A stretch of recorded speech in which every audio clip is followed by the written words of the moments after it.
Драги ученици, 9 оделенци, ова е видео лекција со наслов Притисок.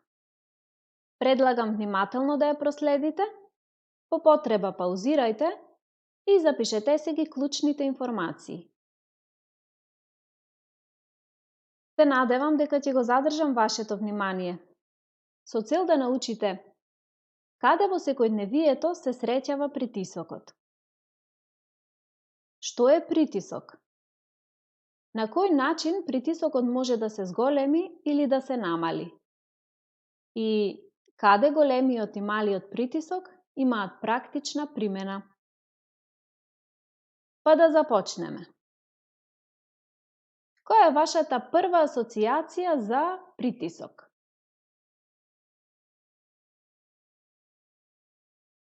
Можеби тоа е крвен притисок, што го мери докторот кај пациентите. Или пак атмосферски притисок, за кој известуваат во временската прогноза.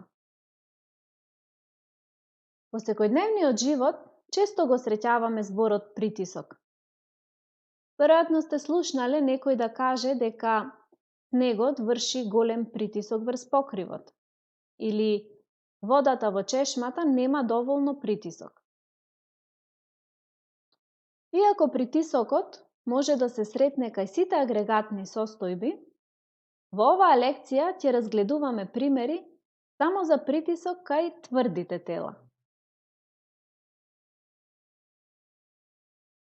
Всушност, самиот збор притисок го поврзуваме со некакво притискање, тоест притискање врз нешто.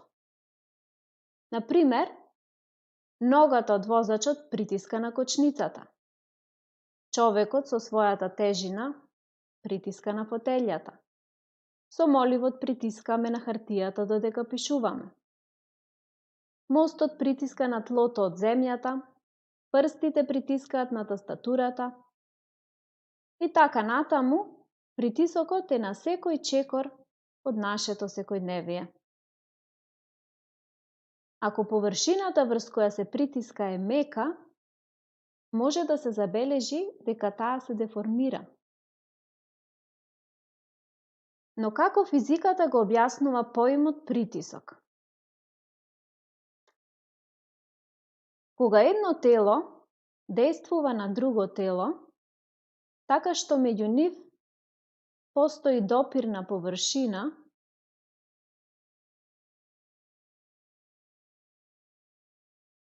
тогаш силата со која телото притиска на таа површина е нормалната сила, тоест компонентата која зафаќа 90 степени со површината.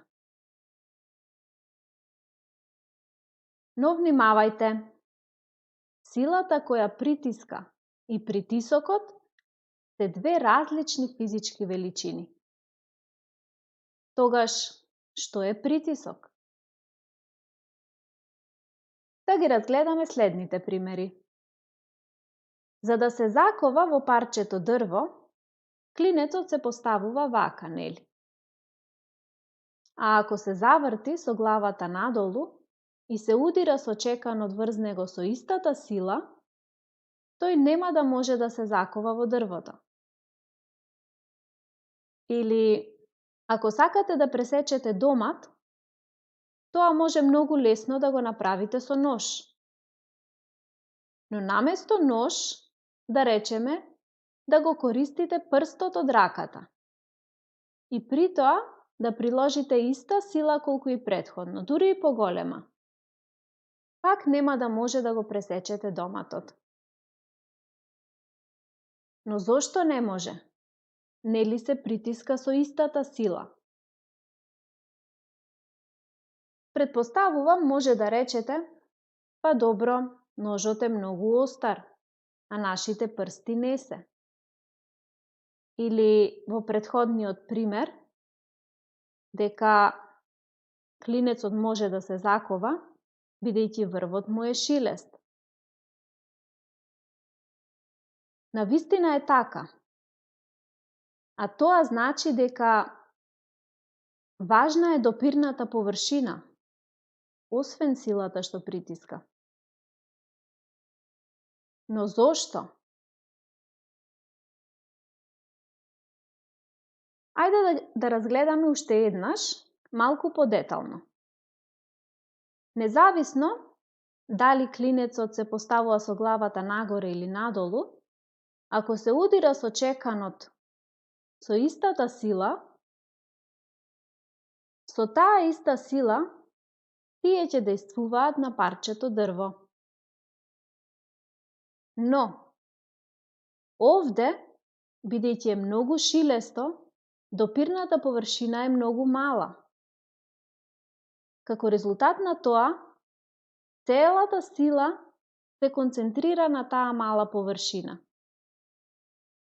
А овде, бидејќи допирната површина е многу поголема, таа сила се дели, тоест се распределува. Па, ако направиме споредба, колкава сила дејствува на ваква мала површина, погледнете тука. Големината на силата значително се намалила, затоа што се распределила. Затоа е тешко да се закова клинецот во вториот случај. Исто е објаснувањето и во примерот со доматот. Па може да заклучиме дека, за да може да прободиме или да пресечеме нешто, важно е силата да биде многу концентрирана. Колку е силата концентрирана на површината? Односно, колку е силата распределена на површината, ни покажува токму физичката величина притисок.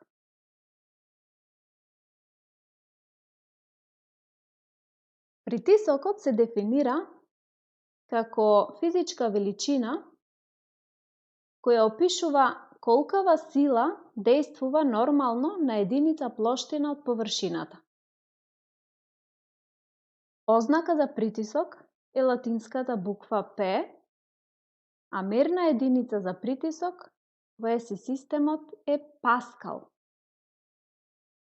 Името на оваа мерна единица е дадено во чест на францускиот научник Блез Паскал, кој дал огромен придонес во физиката со проучувањето на концептот за притисок. Уште нешто што е важно да забележите е дека притисокот може да се пренесува. Например, од главата притисокот се пренесува до врвот на клинецот, кој затоа продира во дрвото. Ако при кованјето клинецот се придржува со едната рака, на прстите не се чувствува ништо. Значи, притисокот се пренесува само во правецот на дејствување на силата. И тоа важи за сите тврди тела воопшто.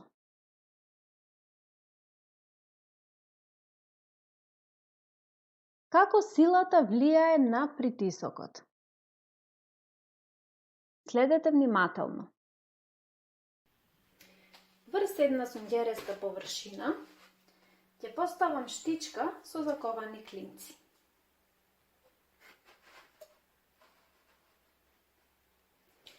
Ако врз штичката ставам една бетонска цигла,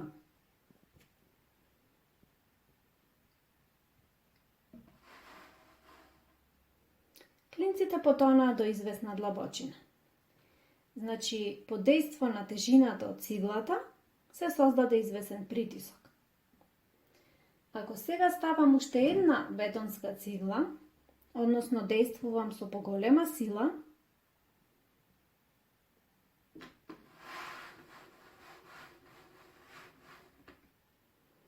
очигледно сега клинците уште повеќе потонаа.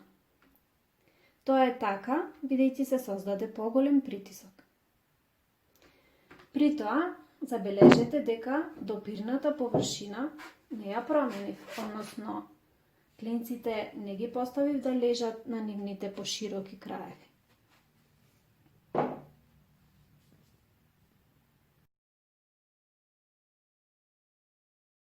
Може да заклучиме дека со зголемување на нормалната сила, притисокот се зголемува.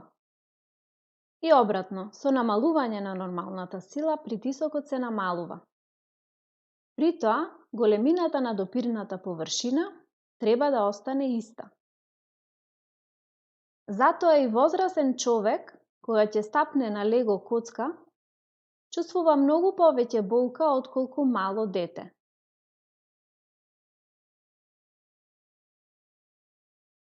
А како површината влијае на притисокот? Внимавајте. Ќе го поставам балонот помеѓу две штички, од кои таа што е долу има закован клинец.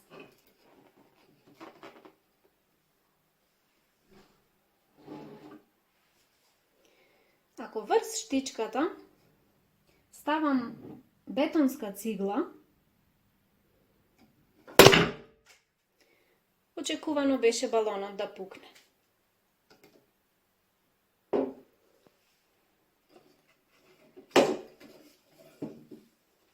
Ако сега другиот балон го поставам врз друга штичка со повеќе заковани клинци, односно ја зголемам допирната површина, а повторно од озгора ја ставам истата бетонска цигла, односно дејствувам со иста сила, да видиме што ќе се случи.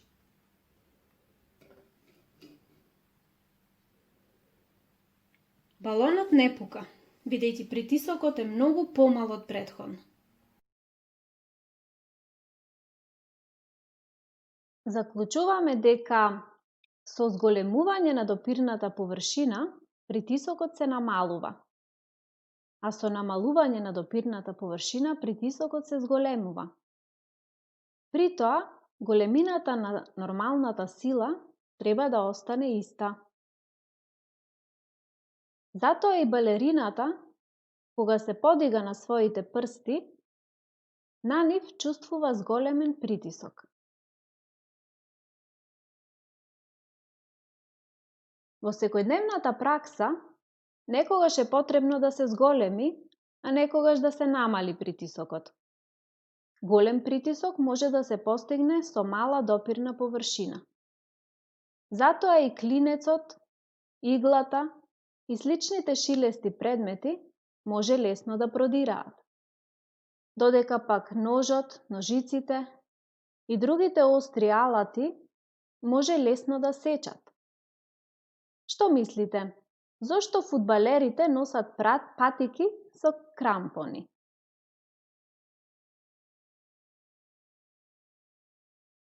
Бидејќи така се намалува допирната површина, а се зголемува притисокот кој ги вкопува патиките во тревата и не дозволува фудбалерот да се лизне. Сега само погледнете ги овие слики и ќе ви биде јасно зошто крокодилот и ајкулата се меѓу најопасните грабливци.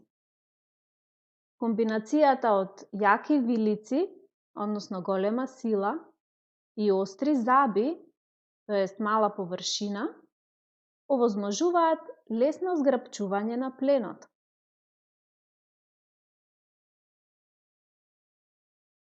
Имате ли идеја зошто тенкот, наместо обични тркала, има така наречени гасеници?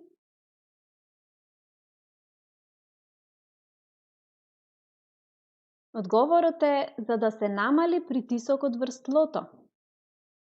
Тоа го овозможува големата допирна површина.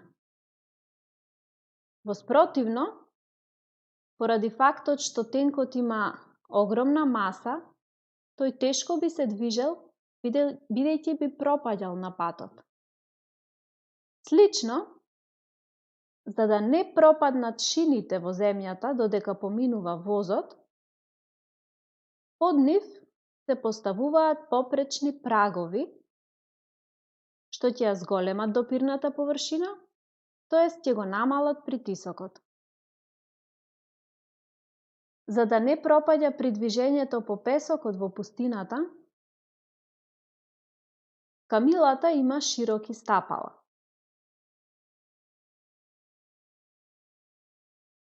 Во продолжение, погледнете и други примери во кои потребниот мал притисок се постигнува поради големата допирна површина.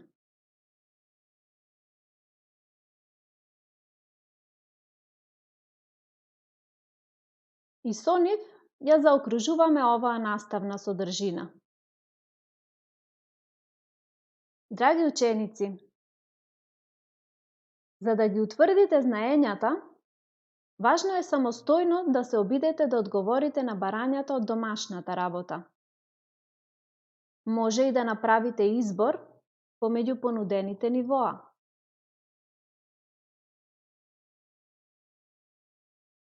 Потоа, за да го процените сопственото учење, може да го користите овој лист за самооценување. За крај, искористете ги наведените адреси за да погледнете некои интересни видеа поврзани со притисокот во физиката. Ви благодарам за вниманието.